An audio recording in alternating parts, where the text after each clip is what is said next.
So here I have a caption, and I'm going to put in my caption. I click in front of Mr. Coffee, and I go to references. Not because it's got anything to do with APA referencing or with Harvard referencing. This references is a computer term for the computer actually going into the background area of the word processor and bringing forward information for you. That's why they ghosted or gray. Like, have a look at this. If I click on there, that's why it's gray. I didn't type that in there. The computer generated that information. It's called a field code. You can play with field codes, but it's a bit big. It's a big task. So I click on here and I go to references. I now choose insert caption, you see. So my caption says figure 1. Well, that's a bit boring. I want to have my chapter number included in that. So I click on numbering here. And it says include chapter number. Yes, please. Now you can see that it's going to choose it from heading 1. And heading 1 style, can't scroll up there now, is now has chapter 1 in it. Let me just cancel this for a second. Up you go. There it is. Chapter 1, heading 1. Right. So references, insert chapter, figure 1, numbering, include chapter number. And there it says it's going to get it with heading 1 because my chapter starts with heading 1. There's my numbering format, 1 to 3 as we know them, Arabic numbers. Now, how do I want to separate those two numbers? Figure 1, full stop 2, or period as they call it here. Figure 1, colon 2. Figure 1, hyphen 2. I have a few choices. I can use an M dash or an N dash, up to you. But I wouldn't choose an M dash, I would choose an N dash. What are these dashes? Well, a hyphen is what you put between two words like well-being. I see that a lot in theses, okay? Well-being, that's a hyphen. It connects two words together. Then you have an N dash. It's as wide as the N in the font that you're using, and it replaces the word to. If you say there were 5 to 20 people at the reception, then you can go 5 space N dash space 20. If you don't know how to use an N dash, you go to insert and symbols, and under special symbols, it'll be there. Alternatively, you can hold down the Alt key and go 0150 on your keyboard, but it must be on your keypad, I should say. Can't do it with the numbers at the top. All right. So that's an N dash. It connects or replaces the word to. Now, M dash replaces a punctuation mark, like a comma or a colon, you see. So you may say the boy, M dash, who ran home, M dash, was terrified of the dog, you see. But an M dash has no spaces on either side, none whatsoever. And you would put that in also with insert symbols M dash, or you can go Alt 0151. Okay. So the one makes an N dash and the other one makes an M dash. That's as wide, obviously, as the letter M in your font that you're using, because you may be using a smaller or a bigger font. So I may separate these with a colon just because I can. And it gives me an example straight away, more or less, of what it's going to look like there. It hasn't changed that. It must just be something they've typed in. So I click on OK, and there is my caption. Now, if you want to type in the text for your caption here, you can. If you don't, it'll simply land as figure 1. Now, that's too close to Mr. Coffee, so I'm going to tap the space bar. But there you can see now is what I meant by field code. There is 1 of 1. Okay. So there's Mr. Coffee. And now what I'm going to do with this is have a look at my styles again. And I'll find there are 2 caption styles here. The one is a caption for tables, and the other one is a caption for figures. Why?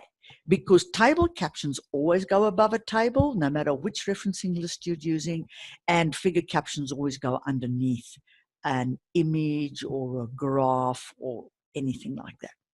So what I have to do now is click on this style for that caption. But it looks the same, of course. I want my font to be the same in both of them. So I click on figure caption. Also, the table caption, if I have a look at the table caption, it says in there, let me just center this, keep with next. Okay. I don't want that for my figure caption. I don't want my figure to cling to the next paragraph, but I do want my image to cling to my caption. That's why that had, keep with next in. So I apply my figure caption. For my source, I can apply my figure caption as well. Maybe I want the source to look different. So I'm going to create a style for that.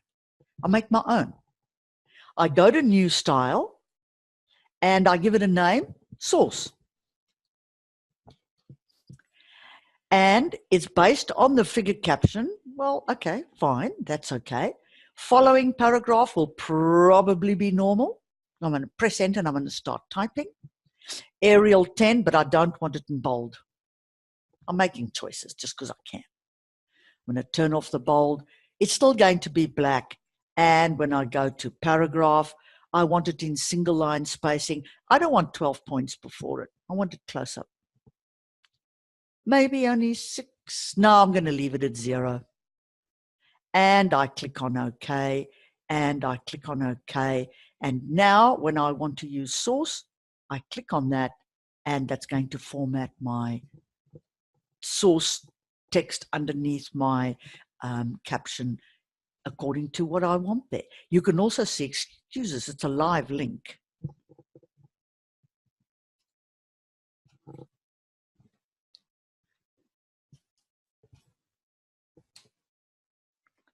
Nothing kills a lot. Oh.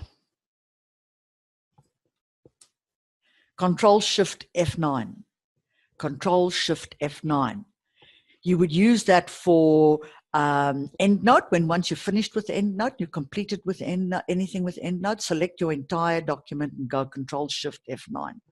Bang, all the links will be gone. Careful, you can't get them back. So, all right, so now I've got rid of that annoying cue card that kept coming up, and there's my source, and you've just made a new style. You may think, gee, that's a little bit close to my paragraph there. So I'm going to go back in, go to format paragraph, and I might give that a bit more of a nudge, like 18. Ah, yes, that's looking much better. So you see, tapping enter is not going to work. Paragraph spacing is the best thing they ever invented. All right, I continue looking through my document. Everything's looking just great. And there's an image. I'm going to plonk that in the middle. Here is my figure caption. It's updated, but I want it not to be normal. I want it to be figure caption. And now I want the source to be like that. So you can see once you apply your style, it'll affect everything in your document that has that style. Here is image. Here is figure 1.3. Very good. That's updated. Where's my figure caption? There it is. Here's my source. I want to change that. So that's the advantage of using styles and having styles in your document. Here is another item, and this is going to be, where is my figure caption? And here is my source. Okay. Now, one other thing I'm going to show you before I stop for questions is that source is up there and figure is up here. Wouldn't it be nice if they were together? That would be really great. So I once again go to Manage Styles, and in Recommend, I notice that there is an actual number next to each style. Well, that's just great, because all styles with number 1 next to them will be right at the top, like the headings.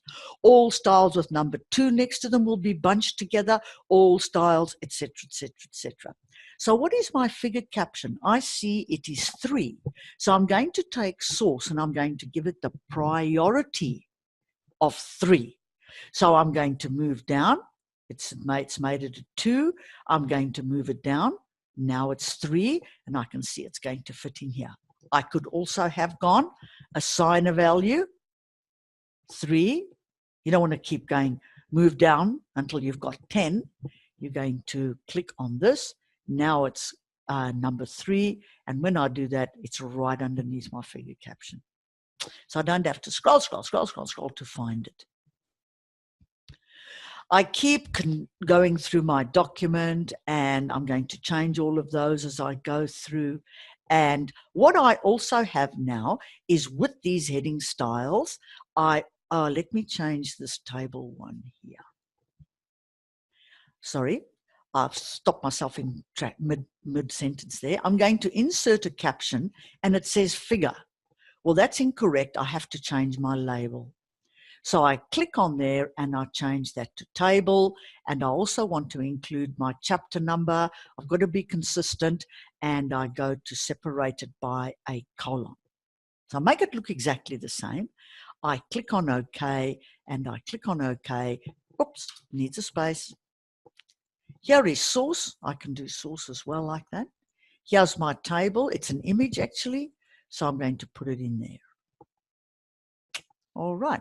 Now, while I've got all these headings on my screen, I have the very convenient, opportunity of going to view. And when I'm in view, I can choose to see the navigation pane. So the navigation pane is here, and it's showing me all my headings. I can move between them in a jiffy. I can click on them, click on this, click on that, and I can just go to that heading. Now, you'll notice that these arrows drop down here because Chapter 1's contents have been expanded. Chapter 2's contents has been expanded, and I can see heading 1, and I can see heading 2, I beg your pardon, and heading 3. But there must be a heading 4 in there because there's an arrow next to it. So I click on that arrow, it points downwards, and I can see my 2 subheadings, subheadings there. There's heading 4, and there's my heading 4 there. So the advantage one of this is that I can just drift through all my styles, you see. Another advantage is that if I want to move any of my actual areas underneath this particular heading, I don't have to do copy paste. I go to my navigation pane, I'm going to grab this blood and glucose meter, and I'm going to move it above the baby monitor. Done. No problem at all. Without a question, it has just popped into the right place. So if I want to move activity trackers to above, because I think it's important to have an activity tracker after you've looked at your blood glucose levels, I can move it, whoopsie, up to there. I just follow the blue line and in it goes. So now these are in that particular order. The advantage is phenomenal. If I want to print only this section, there is a huge problem with printing. How often don't you say to the printer, print from page 2 to 5, and it prints from page 5 to 20, and you think, what on earth is going on? What are the page numbers? Oops-a-daisy. Is it this page number that's showing on my status bar, or is it the page number that I've got? You just are so mixed up, you don't know. So what do I do with 1.2.4.1? I want to print that so I can really read it carefully. I right-click on there, and it says print heading and content. It's not going to print anything else. It's only going to print that heading and its contents. And if I click on that, you can see it selected it immediately. And if I go to the printer, that's exactly what it's going to print. The printer will always show you a preview of everything, but if you send this to the printer now, that's what you're going to get, because it says here, print selection, just what you selected. So that's another great advantage of using the navigation pane. All right. If I clicked on this one, for example, and I said print heading and content, it would print everything that's under 1.2. So that's what it'll do. But the advantage is that it's not going to print this text here, which is what's frustrating sometimes, especially if your heading starts at the bottom of a page. It's a pain.